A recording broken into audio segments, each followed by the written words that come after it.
sa vision, c'est qu'il faut d'abord garantir que l'Afrique ait ses deux membres permanents, ses deux sièges permanents. Et en ce moment-là, l'autre débat, ce serait qui pourront occuper ces sièges-là. Mais c'est vrai que ce n'est pas tranché en Afrique. Hein. C'est-à-dire qu'il y a des velléités de part et d'autre. Il y a des grands pays qui se bataillent. On pense notamment à l'Afrique du Sud, au Nigeria, et tout ça, et peut-être à l'Égypte. Ouais. Donc voilà, je pense que ce sont peut-être ces différents pays auxquels on pense. Maintenant, la vraie question, c'est est-ce que l'Union africaine parviendra elle-même à s'entendre sur le profil. Surtout quand on sait que quand ce débat va arriver, chaque pays va essayer de jouer sa diplomatie, son influence, tout ça. Mais il est quand même temps, je pense, à mon avis, parce qu'on n'est plus dans un monde post-Seconde Guerre mondiale, là, on est dans un monde multipolaire avec différents acteurs. Donc il est temps aujourd'hui que l'Afrique ait cette voix au sein du Conseil de sécurité des Nations Unies. Et surtout quand vous voyez le nombre de crises qui sont traitées au sein de ces conseils, la plupart concernent l'Afrique. Et l'Afrique elle-même n'a pas voix au chapitre. Et ça, c'est assez paradoxal quand même.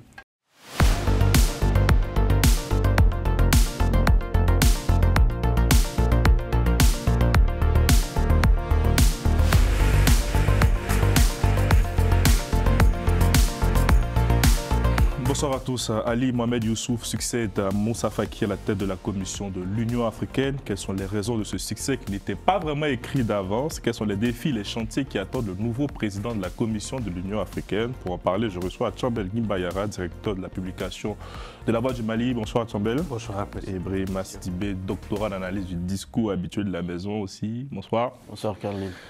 Qu'est-ce qui s'est passé ce samedi à Addis Abeba, messieurs? Est-ce que vous avez été surpris par ce résultat inattendu? Alors, oui, en partie, parce que quand on voyait un peu les profils, je pense que les deux profils qui se dégageaient, c'était celui du Kenyan Raila Odinga et du Djiboutien Mohamed Ali Youssouf. Donc c'était les deux favoris, mais le grand favori, de mon point de vue, c'était quand même Raila Odinga, de par son parcours et surtout de par la campagne qu'il a menée. C'était une campagne qui était très visible. On voyait le multiple déplacements qu'il faisait avec le président, tout ça. Et donc, compte tenu de cela, on pensait qu'il pourrait quand même gagner, mais je dis en partie parce qu'en réalité, le candidat en face, donc le Djiboutien, il faut savoir qu'il a quand même un CV qui parle pour lui, de ministre des Affaires étrangères depuis 20 ans. Et lors des débats, il est apparu quand même plus à l'aise sur les dossiers techniques, sur les réformes, etc. Alors que Raila Odinga avait plus un profil plutôt politique. Et quand on sait aussi, pour terminer, le profil qui si bien au rôle du président de la commission, c'est une sorte de secrétariat et donc finalement un profil technocrate. Je pense que ça plaît plus au chef d'État. Vous l'avez dit dans la précédente émission que ça pouvait jouer en défaveur de Raila Odinga. Absolument. Son caractère trop politique. C'est ça, c'est trop politique et surtout quelqu'un qui tutoie directement les chefs d'État, quoi. Parce que de par sa longévité dans le milieu politique, tout ça, il connaît personnellement beaucoup de chefs d'État. Et donc je pense que les chefs d'État seraient beaucoup moins à l'aise de lui donner des injonctions qu'un certain Mahmoud Ali Youssouf, quoi.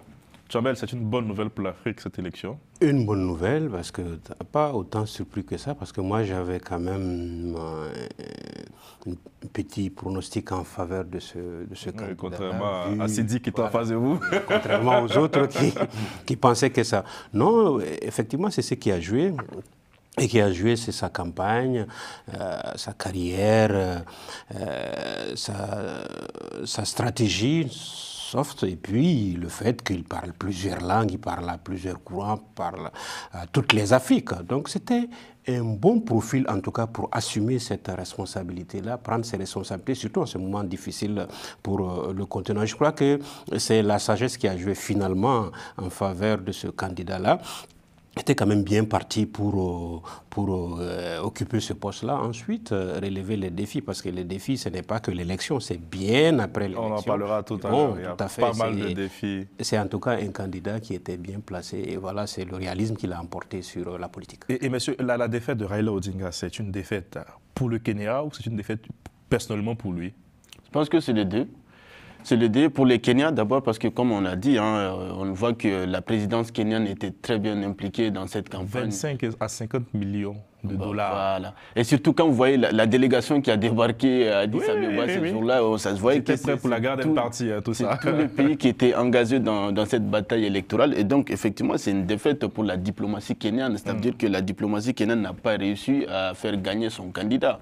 Et une défaite aussi pour Raila Odinga lui-même, parce que quand on voit un homme de presque 80 ans qui arrive un peu au crépuscule de sa vie politique, finalement, on se demande quelle est la prochaine bataille bataille. Parce que l'élection présidentielle au Kenya, c'est encore loin, c'est en 2027. Est-ce qu'il va encore se représenter, tout ça. Donc tout ceci font qu'aujourd'hui, il fait face quand même à une situation qui est peu confortable. C'est-à-dire, et surtout, cela vient conforter un peu ce qu'on dit de lui, un éternel loser. C'est quelqu'un qui ne cesse de perdre. Donc oui, je pense que la défaite, elle est des deux côtés, tant du côté du Kenya que personnellement de Raila Odinga. Il faut signaler qu'il a été un bon perdant quand même, puisqu'il a reconnu sa défaite, et puis ça, c'est à saluer. Puis on avait une photo même du président Ruto aussi avec le nouveau président de la commission. C'était une belle image. Oui, tout à fait, tout à fait. Mais je crois que c'est plutôt le président qui voulait plus se débarrasser de lui, le placer là, que lui, il avait une volonté à venir vraiment dans cette course-là. Et puis, qu'est-ce qu'il allait apporter de plus que les autres? Je crois qu'avec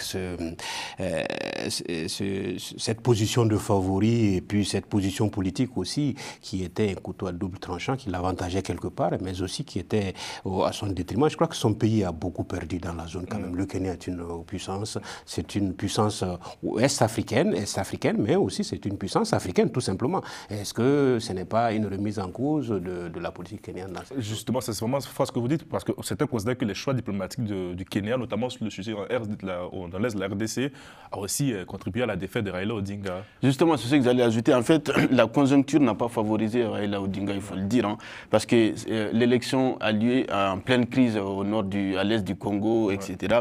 Et surtout quand on voit un peu les connivences entre le Rwanda et le Kenya, et surtout que quand vous voyez parmi les organisations régionales en Afrique, celle qui n'a pas véritablement condamné le Rwanda nommément, c'est la zone de l'Afrique de l'Est, dont fait partie le Kenya, et surtout la présidence est assurée par William Ruto. Donc tout ceci font qu'effectivement, ça se voyait que tous les pays qui étaient en phase avec la RDC et tout ça, donc forcément ne pourront pas voter pour Raila Odinga, quoi.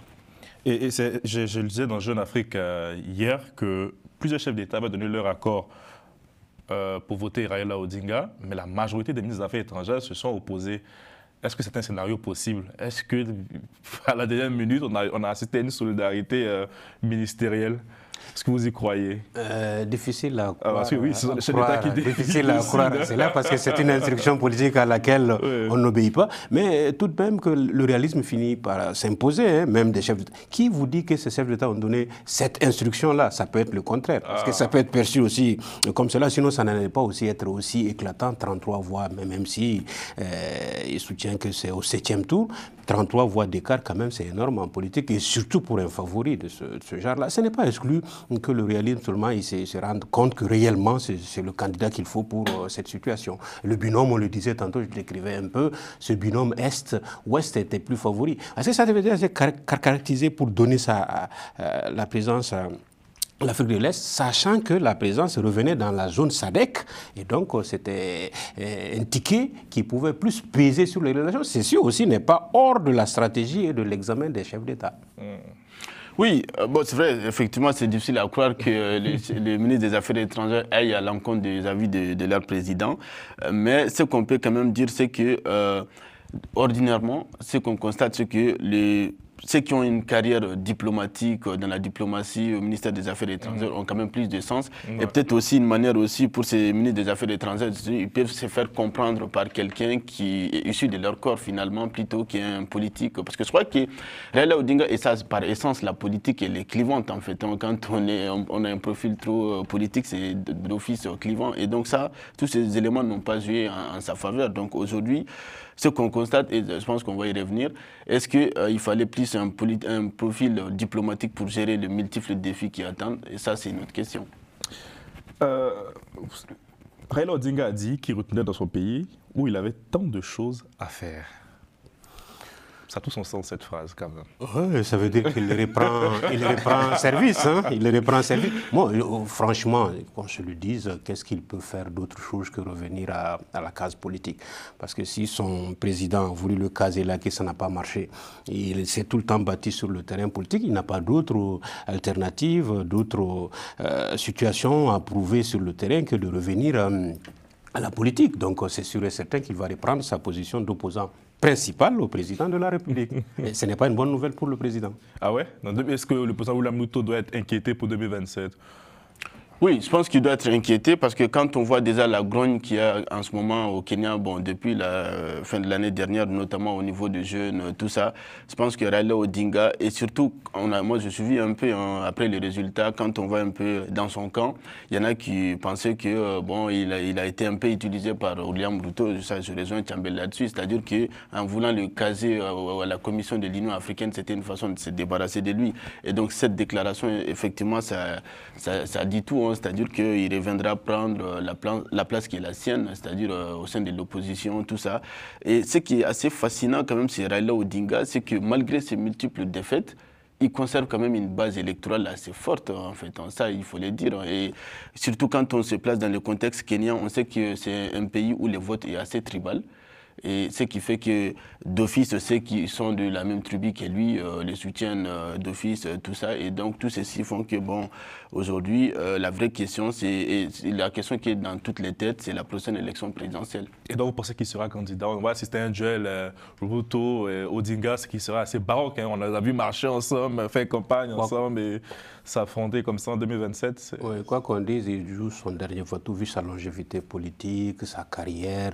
Il joue évidemment son dernier vote, c'est là où ça passe cette fois-ci, où c'est fini, c'est la retraite dorée, c'est la retraite politique. Quoi. Je ne vois pas comment il peut rebondir après. D'ailleurs, ce n'est pas inédit. Rappelez-vous de ce qu'on avait appelé à l'époque le handshake, c'est-à-dire quand Raila Odinga et l'ancien président Uhuru Kenyatta, après avoir s'affronté plusieurs fois dans les batailles électorales, ont fini par se rallier. Et d'ailleurs, lors de la dernière campagne présidentielle, Uhuru Kenyatta avait soutenu Raila Odinga au détriment de son vice-président William Ruto, même si ce dernier a gagné. Et donc, voir Raila Odinga se retourner contre William Ruto, ce ne serait pas inédit. Donc, au Kenya, c'est la tradition. C'est possible. C'est la tradition tout à fait possible. Du grand paradoxe. Messieurs, j'aimerais encore qu'on revienne sur cette élection. Est-ce qu'on peut parler un peu du malgache? Est-ce qu'on comprend aujourd'hui sa candidature? Lui qui disait chez le confrère de RFI qu'il n'était pas un candidat de salon, je réponds à ses propos. Oui, il pouvait compter si d'aventure la situation se tendait. C'était le candidat de recours, mais qui a aussi soutenu quand même. Ouais. Bon, c'était une candidature de fait. Il avait aussi ses chances en tant que ministre des Affaires étrangères. Il avait un profil plus ou moins acceptable, mais bon, malheureusement, il est tombé sur quelqu'un qui était plus aguerri, qui avait une campagne plus prononcée, donc le Djiboutien, qui était plus préparé au poste que lui. Il a quand même un peu peut-être attendu. Et puis, la position malgache, elle est qu'est-ce qu'elle peut être aujourd'hui dans cette configuration ouest-africaine ou sur le continent africain? La marge de manœuvre était assez réduite quand même. Oui, je pense qu'il partait de très loin, hein, le candidat malgache, c'est-à-dire qu'il faisait face quand même à des figures très importantes, l'une politique, l'autre diplomatique. Et lui, finalement, ça se voyait qu'il avait du mal à trouver sa place dans cette campagne. Où est-ce qu'il allait se placer? Où est-ce qu'il allait se placer sur les curseurs?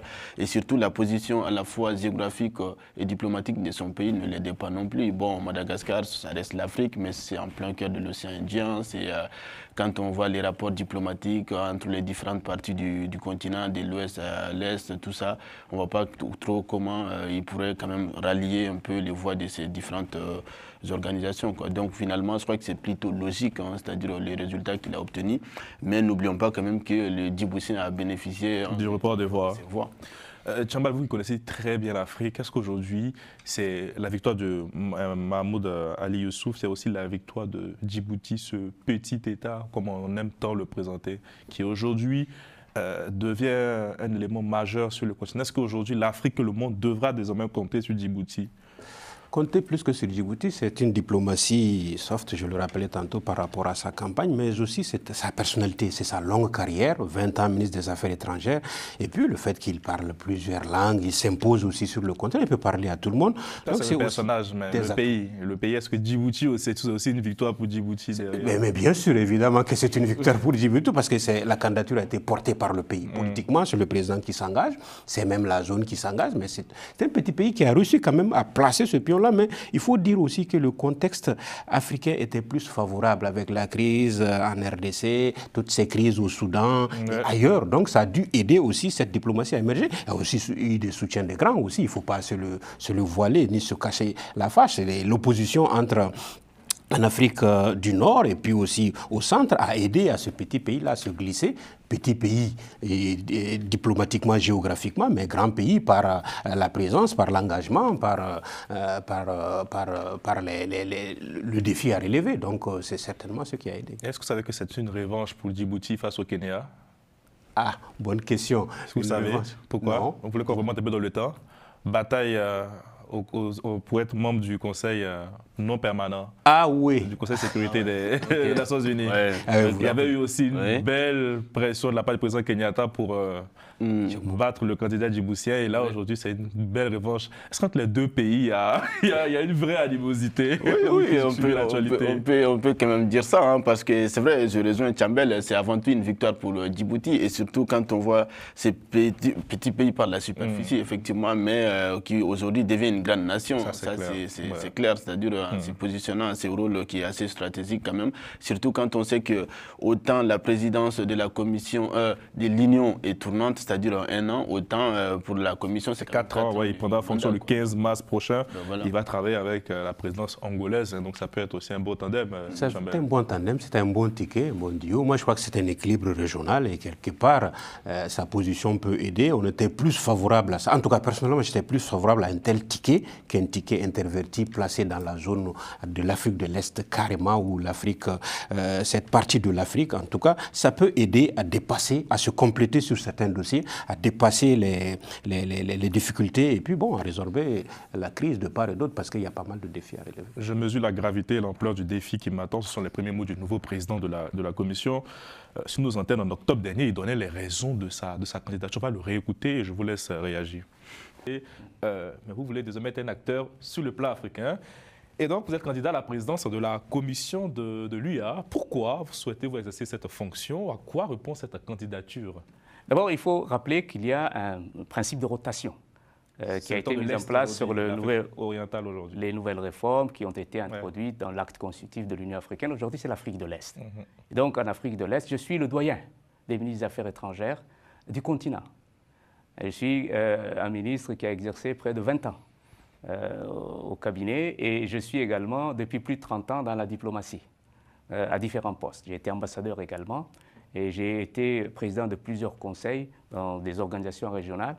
Et je crois que j'ai accumulé suffisamment d'expérience et je me considère comme étant la passerelle, quelqu'un qui peut fédérer, quelqu'un qui a des cultures multiples et qui permettrait peut-être de lier le nord au sud, l'est à l'ouest. Je ne joue plus le jeu des blocs. Ce n'est plus aujourd'hui d'actualité. Aujourd'hui, ce qu'il faut, c'est un président de la Commission qui soit capable d'aller vers toutes les cultures, vers tous les pays, sans avoir le complexe de la langue, sans avoir le complexe de la culture. Et je suis cette personne. Il peut être le trait d'union entre cette Afrique qui semble se dessiner en bloc, hein, comme on le voit aujourd'hui, Tchambel. Non, il l'a dit, ce sont ses atouts. Et effectivement, il est attendu sur ce plan-là. Il peut être ce trait d'union, mais attention, ça ne suffit pas pour gagner les crises, ça ne suffit pas seulement pour remporter des défis, parce qu'il y a aussi des réalités du continent, des réalités, des clivages internes auxquels il faut tenir compte. Et Tchambel, c'est intéressant ce que vous dites, parce qu'il y a un vrai défi aujourd'hui, c'est notamment la situation à l'est de la RDC, où on considère que l'Union africaine a du mal à nommer les choses. Est-ce que lui, il peut aujourd'hui,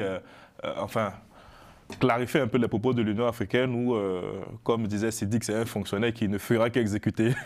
Bon, sa position, en tout cas, et sa proximité au dossier, peuvent permettre à ce qu'il nomme les choses. Est-ce que nommer les choses va faire forcément avancer?